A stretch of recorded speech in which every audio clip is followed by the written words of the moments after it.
David, good morning, man. Good morning, Adam. How are you? I'm awesome. Here we are, episode 26. Episode 26. It's the final stretch of the season. That's right. So what we kind of decided we would do is rather than going on forever, right, we decided, hey, let's wrap up season 1 here, enjoy the holidays. So this will be our last episode of season 1 of the RevOps Recruiters podcast. I honestly can't believe we're here. It's been quite a year. Lots of ups and downs, lots of failure, lots of successes. So it's been amazing. Yeah, we've learned a ton, but it's been a blast. I mean, honestly, it's the highlight of our week to be able to get in here in the studio and do this with you. So 100%. Yeah. Well, before we kind of talk about what we're going to jump into today, just want to welcome everybody to the podcast again. This is the RevOps Recruiters podcast, and really our mission is to provide insights and best practices around finding, hiring, and retaining top revenue operations talent. That's right. We're your hosts, Adam and David from RevSearch. As always, super excited. We're back. So, well, this one, what we thought we'd do is rather than end with a new piece of content, we thought let's do kind of a year in the review. So we looked back at every episode we did, the first 25 episodes, and put them into buckets or categories. And so we want a real high level talk about each one of those buckets or categories. We're not going to go into very much detail at all, but then give our listeners a list of which episodes fall into each one of those categories. That way, if you missed one, if you find yourself in that situation where you fit into one of those categories, you could say, here are the episodes I should go and check out. So that's what we really want to jump into today. Yeah, we're talking to different types of people on this podcast, right? So We've got RevOps leaders, we've got CROs, C-level folks, and then operating partners as well. So doing this, putting these buckets together is going to really curate what we've done this season. So right. Let's dive right in now. Go for it. Let's do it. So the first bucket that we've looked at, a theme that we had this season, was the keys to success in a RevOps role. And so really diving into what are the key ingredients for a successful operator? What are those skills that an operator needs to have to be successful, hard skills and soft skills? Yeah, and that's one of the things that we talked about, right? There are hard skills, there are things that you have to know how to do that require a little bit of technical knowledge, a little bit of experience.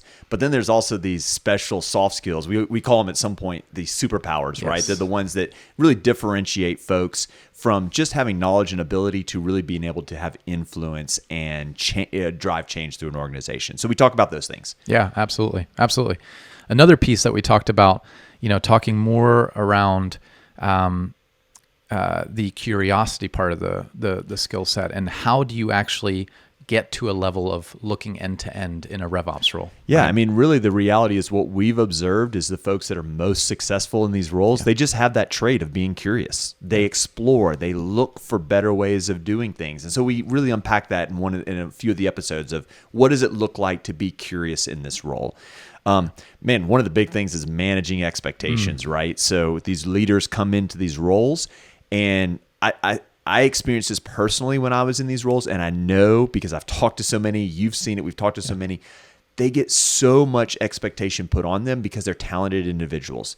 They can do a lot. They have they're very broad in their experience, and so all of a sudden, everybody starts pulling on them. Hey, can you help with this? Can you come over and do that? This is broken. That's broken. Exactly. And so how do you manage the expectations as a RevOps leader, which is a huge part of it? Yeah. We also dove into the LinkedIn and interview strategies. So if you're a RevOps leader looking for that next gig, what do you need to do online? How can you optimize your interview skills? And so we've got 2 great episodes that dive into LinkedIn best practices and interview best practices. Yeah, I think those are great. So in that category, let me run through the episodes so if these are for specifically RevOps leaders, if I'm someone who is a RevOps leader and I'm saying, hey, I really want to maximize what 2024 might look like for me, here's some recommendations from us. So episode 1 was one where we really dove into the hard skills and the soft skills, those key ingredients to success. Episode 3, we talked about pathways into the RevOps role. So if you're not currently in a RevOps seat yet, but you're interested in that, you can see your career going in that direction. We talk about how to get from where you are today to where you want to be in RevOps. Episode 8, we really talked about how to be prepared for your RevOps interview. So what you can do as a RevOps leader to begin to get yourself ready for that next conversation that you might have with us or with a hiring manager. Then episode 9, we really dove into the LinkedIn profile. The reality is that we're all using LinkedIn to find folks, to network, to connect. And so how do you maximize that experience? So episode 9 talks about that. And then finally, episode 22, kind of towards the end of the season, we talked about the importance of that high EQ for RevOps leaders. What is it? How do you grow in that area, and why it makes all the difference in the world? And so that's really kind of the top 5 episodes for RevOps leaders from season 1. That's great. Love it. The next theme that we talked about was more around keys to organizational success for RevOps leaders. So more from the angle of the company, the organization, how to optimize. So some of the things that we talked about here were around reporting lines, where in the organization RevOps should report to, really hot topic. So if you're curious about that, dive in. We also talked about building a RevOps team. Yeah. Right? I mean, we've now helped organizations build lots of different types of teams. They've seen them go from really not having any ops at all the way up to building multi-person teams. And so we walk through that progression and what it looks like to go from just a little bit of dabbling to a full-blown RevOps team. Yeah. We also contrasted the role of admin versus actual RevOps leader, right? That's another hot topic that's being discussed all the time. Do you just have a tactical admin? What's the difference between a tactical admin versus an actual RevOps leader with the skill sets we discussed in bucket 1? Man, that was a cool one, because we had a cool win this year of the placement. I remember someone we were working with where they were saying, "Hey, we really just need an admin," and we're like, "I think we can get you." And man, hearing now the successes of that person in that role and what they've done the last 6 months has just been amazing. So I love that topic as well. Absolutely. Then we went into more of organizational mindset, right? We talked about growth versus fixed culture and how that can be the difference maker when it comes to RevOps. Yeah, I have a fantastic conversation. So really, if you're inside of an organization helping to lead that organization, you're thinking about how do we maximize the role within our business, within our company, these are the episodes that we would recommend for you. So episode 4, we talked about expectation alignment. So how to set proper expectations for your RevOps leader and how to align those things. Episode 5, we talked about that hot topic, who should RevOps report to, where do they fit within the organization. Episode 6, we talked about building that RevOps team. So what does the progression look like from, again, having no ops at all the way up to a full RevOps team. And then episode 10 and 11, so that one we broke into 2 parts, but it was that CRM admin versus RevOps leader, and we contrasted both of those roles, benefits of each one of them, and challenges to each one of them. And then finally, episode 24, building that growth culture within your organization. So organizational leaders, check those episodes out. Perfect.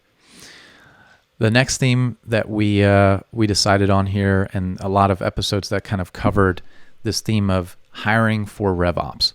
So, this is where companies are wondering, what's the right time, right? When does it make sense to bring in RevOps? So if you're a company, this is for you. How do you hire well for this role? I mean, that's critical. Yeah, There's a whole process around that. Our whole mission is find, hire, and retain, right? How do you keep that person there? And we believe that it starts with the interviewing process, with the candidate process. And so if you get that done well and you manage that experience all the way through, you have a lot more success in retaining the right person there. Absolutely. So a couple of episodes that we did on that. We'd say check out episode 2, which is just preparing to hire. So you're about to make that first RevOps hire. What should you be doing as an organization? Episode 7, we dove into that candidate experience. So all the work that you need to do pre-hire, during the hiring process, onboarding, and really setting up that person for longevity within your organization. And then episode 14, we really dove into hiring. When does it make sense? What's the timing of when we should be looking to bring that person into our organization? So you're saying I shouldn't just use a boilerplate job description and just... I just say listen to the episodes. That's right. For sure. Yeah, they talk about all those things. Good insights in those episodes for sure.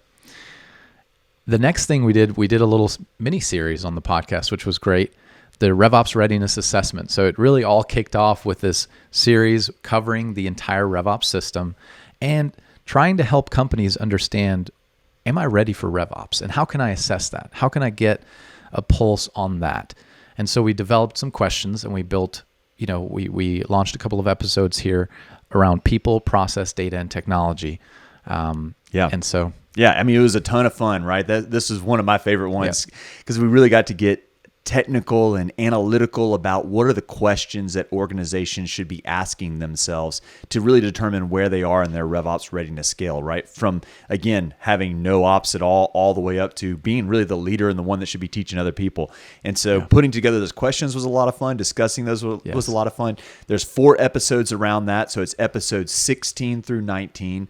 Those 4 episodes, each one focuses on one of those 4 categories. So the first one was on technology, second one was on data, third one was on processes, and fourth one was on people. So 16, 17, 18, 19. And there's another cool thing on the website. Yeah, we actually put that into a PDF tool that you can have. It's free. We'd love for you to have a copy of it. So if you don't already have a copy, you can go to our website, revsearch.io, and then at the very top, there's the readiness assessment. Click on that, get a copy of it, and check it out. Awesome. Great. The next theme that we talked about, something that kind of came up this season, and rose to the top in discussion a lot, was the CRO and RevOps relationship, this partnership that is so essential, a symbiotic relationship. And so we covered a couple of episodes around what does that relationship look like? What does great look like in that relationship? Trust, objectivity, collaboration between CRO and RevOps, expectation alignment, right, which is essential, and just picking apart that partnership. What does that look like? Yeah. I mean, for sure. I mean, the reality is that we're kind of giving away something further up that we talked about of where this should fit. We see these RevOps leaders oftentimes sitting in partnership with that CRO, right? But those two working together is how you drive that success forward within the organization. And so we talk about the partnership. We talk about those expectations. We also, we had found this great article that was talking about just the CRO and their roadmap to success. And so we really dove into that content, but then tied it also into the partnership with the RevOps role. And so if you're in that role, if you're a CRO or you're aspiring to be a CRO, and that's kind of the next step in your career, we hope you'll check out those episodes. The 2 there would be episode 20, where we talk about characteristics of a successful CRO RevOps partnership, and then episode 21, that roadmap to CRO success. Yeah. And then we had some special guests this season, several folks, some friends, some key people on the PE side, as well as at the Portco level, CRO. So episode 12 and 13, we had Neil Morelli. Yeah. Right? So Neil Morelli is an IO psychologist. So he focuses on the success of people within organizations. And he came in and had a great conversation with us around, he talked about things like assessment of your folks, how to hire well, just a lot of great insights. Super smart guy. Yeah. So check that out. We broke that into 2 parts, but that's episode 12 and 13. And then episode 15, we had Stefan Quartermont, my cousin who runs a company out in Texas. They do low-code, no-code development, and we had an interesting conversation about how you can apply that, to your organization. If you are agile, if you need something that is a cheaper, more what do you call it? Quick, it needs something solution. Quick and dirty solution, right? Exactly. Oftentimes you might have a situation where you can't find the perfect tool that does exactly what you need, and you say, I got to build it. But it's a much more cost-effective, much more efficient way to do it than trying to custom build something with codes, these low-code, no-code. So great. That was a fun conversation. It was great. Absolutely. And then episode 23, we had Matt Callahan, who's a RevOps excellence leader at a PE firm. Yeah. So he came in and kind of talked about different things that they utilize strategy-wise within portfolio companies as they bring them on, how they assess, how they look at building excellence within their operational team. So great conversation with him.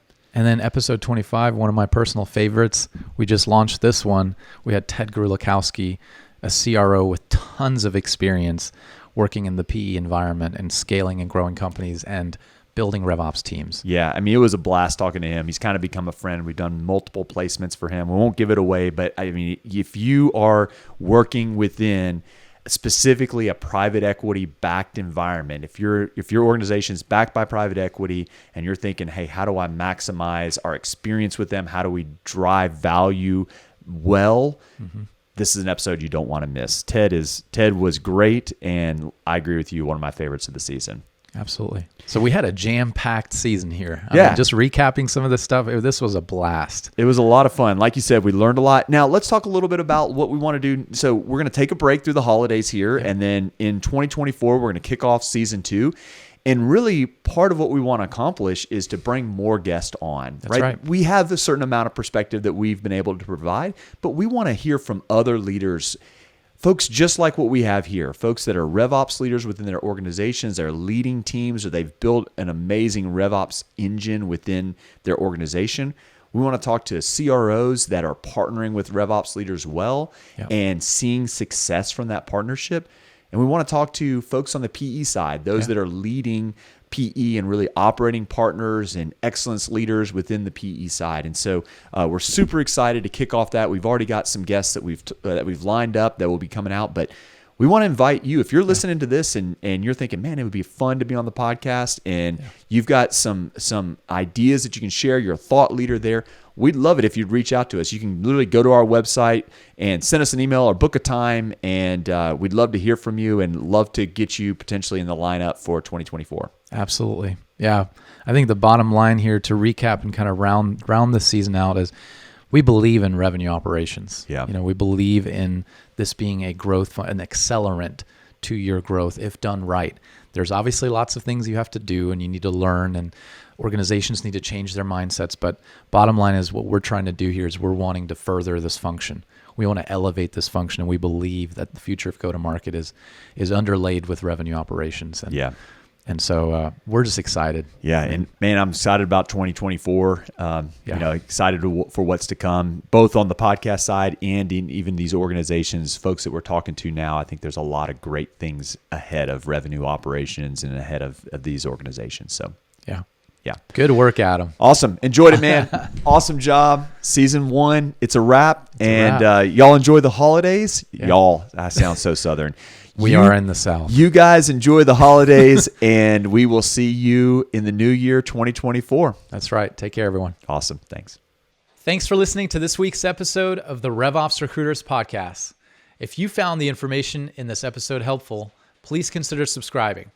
You can do that on YouTube, Spotify, Apple, or wherever you get your podcasts. Also, if you have comments or suggestions for future podcasts, we'd love to hear them. Please put those in the comments section on YouTube. Finally, if you're looking to hire your first or next RevOps leader, we'd love to help.